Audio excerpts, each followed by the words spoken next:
متنازع ضمنی الیکشن میں 5 سے 8% ٹرن آؤٹ اور اندھا دھند دھاندلی کے بعد نشستیں جیتنے پر قائد محترم میاں محمد نواز شریف صاحب ایک بار پھر وکٹری سپیچ کرنے آ گئے. تقریر کرتے ہوئے ایک بار پھر پرچی ان کے ہاتھ میں تھی. تقریر بھی لائیو نہیں تھی, ریکارڈڈ تھی. اس کے باوجود قائد محترم نے جو کہا اس کا حقیقت سے دور پار کا کوئی تعلق نہیں. ویسے تو قائد محترم کی آپ دیکھیں نا سوئیاں جو ہے 2017 پر رکی ہوئی ہیں. پتہ نہیں سیل ختم ہو گیا کیا, وہ پرانا ٹائم بتا رہے. 2017 کے بعد بات ہی نہیں کرتے جب عدالتی حکم پر ان کی وزارت عظمیٰ ختم کی گئی تھی. لیکن انہوں نے کچھ باتیں اب موجودہ دور سے متعلق بھی 2 باتیں کر دی ہیں. کہا کیا ہے؟ انہوں نے کہا جی معیشت کو دوبارہ پٹڑی پر ڈال دیا ہے اور ملک اقتصادی ٹیک آف کر چکا ہے. اس پر میاں صاحب کو صرف یہ بتانا تھا کہ ان کے بھائی اور بیٹی کی حکومتوں نے جو کچھ نہ ٹوٹنے والے ریکارڈ بنائے ہیں نا, اگر اس بارے میں بھی وہ کچھ لب کشائی کر دیتے تو بہت اچھا ہوتا, قوم کا بھلا ہو جاتا. جیسا کہ بے روزگاری کا 21 سالہ ریکارڈ ٹوٹ گیا ہے. اس وقت سرمایہ کاری 50 سالہ تاریخ میں کم ترین سطح پہ ہے, جو ایک ریکارڈ ہے. غربت کے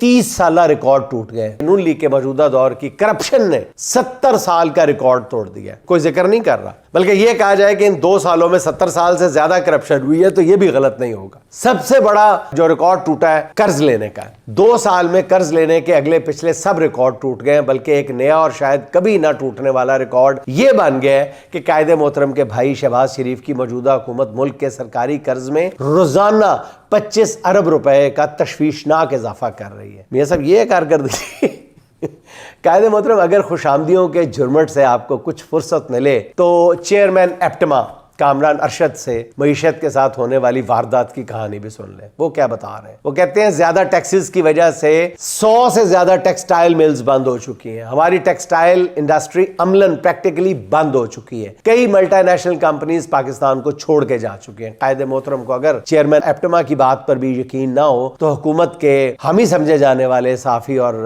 ہمارے سینئر دوست تجزیہ کار جناب محسن بیگ کا الارمنگ پیغام ہی سن لیں. وہ کیا کہہ رہے ہیں کہ مقامی بزنس مین ملک سے باہر جا رہا ہے تو غیر ملکی سرمایہ کار کیوں آئے گا؟ یہاں کے باہر جا رہے ہیں تو باہر رہ لیں, کتے نے کٹے کو آن گے. غیر ملکی سرمایہ کار آئے گا تو وہ بھی آپ کے ادارے وہ اونے پونے اور کوڑیوں کے بھاؤ خریدنے کے لیے آئے گا. اس تمام صورتحال پر سوچنے کی ضرورت ہے کیونکہ حالات انتہائی سنگین ہو رہے ہیں. یہ نہ ہو کہ بہت دیر ہو جائے. قائد محترم یہ ہے آپ کے بھائی اور بیٹی کی حکومتوں کی اصل کارکردگی. قائد محترم کے لیے ایک مفت مشورہ یہ بھی ہے, اور وہ یہ ہے کہ عمران خان کو برا بھلا کہنے سے لوگوں نے اسے برا بھلا سمجھنا ہوتا نا تو 8 فروری کو آپ کو ایسی عبرتناک شکست نہ ہوتی کہ آپ منہ دکھانے جوگے نہ رہتے, باہر ہی رہنے کو ترجیح دیں. اس لیے عمران خان سے توجہ ہٹائیں اور اپنی اداؤں پر غور کریں. میں تو یہ بھی نہیں کہہ رہا کہ عمران خان سے توجہ ہٹائیں اور حکومتی کارکردگی کو بہتر بنائیں, وہ نہیں تو اڑکلوں بہتر ہونی. اپنی اداؤں پر غور کریں, عرض کر رہا ہوں.